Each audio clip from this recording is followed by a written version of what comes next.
Dan Colbert with Colbert Tech Repair, where you get everything tech, gaming, and nerd related. And today we have another edition of today's tech news.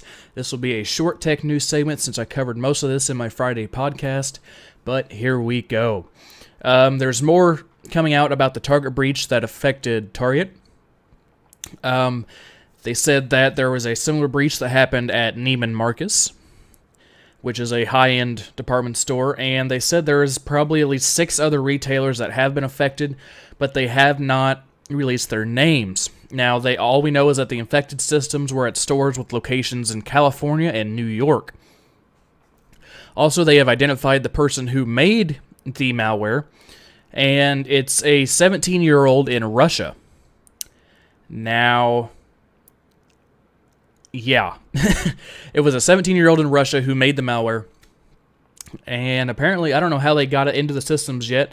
They have not yet said, but there is still more retailers that have yet to come out about this, so only time will tell.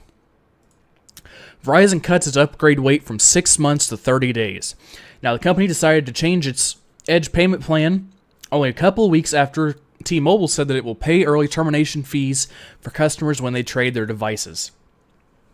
Now, T-Mobile said that they will pay up to $650 in early termination fees if the consumers switch from AT&T, Sprint, or Verizon.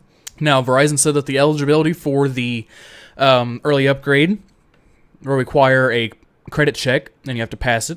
What's more is that prepaid accounts are not eligible for the Verizon Edge program.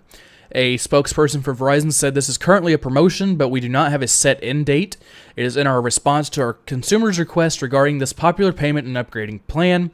What is important is to understand what our competitors are doing, and Verizon makes decisions based on what's best for both our customers and business. And finally, the Silk Road bust gave a Bitcoin windfall to U.S. agency. Now, the founder of the Silk Road Underground website has forfeited the site and thousands of Bitcoins, worth about $28 million to the U.S. government. This is approximately 30,000 Bitcoins that were seized from the Silk Road website when the FBI closed it in September, and the site served as an underground marketplace for drugs and other illegal items, relying on Bitcoins for transactions because they are much more difficult to trace.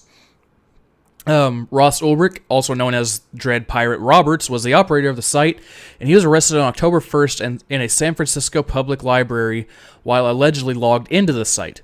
He was subsequently charged with 1 count of narcotics conspiracy, 1 count of conspiracy to commit computer hacking, and 1 count of money laundering conspiracy. Now, the government had argued that Bitcoins were used to facilitate money laundering and thus should be forfeited along with the site. A site described as a resurrection of the Silk Road launched late in the year by other parties, but it is not fully operational. The United States Marshal Services shall dispose of the Silk Road hidden website and the Silk Road server Bitcoins according to law. Now, this ruling is the largest ever forfeiture of Bitcoins. Now, into the U.S. Treasury, it is the intention of the government to ultimately convert the Bitcoins into U.S. currency. Once converted, the Bitcoins, like monetary proceeds of other crimes, will go into the government's general fund. They will be used for general purpose spending. Now, the Bitcoins that Ulrich forfeited are just a fraction of the total amount seized by the government, and the government still holds an additional 144,000 Bitcoins worth around $130 million at present time, and has asked the court to order the forfeit of those assets as well. Ulrich filed a claim contesting the government's move and asserting he is the owner of the Bitcoins, but the appeal has not yet went through. So, guys, that's it for today's tech news. There's a short little segment. Not a whole lot has been going on, but if you liked, give me a like. If you didn't, feel free to give me a dislike. If you have any questions, please feel free to comment down in the comment section right down there. You can find me here on YouTube. You can find me on Twitter at TanColbert92, and you can find me on Facebook at facebook.com/ColbertTechRepair. See you guys next time.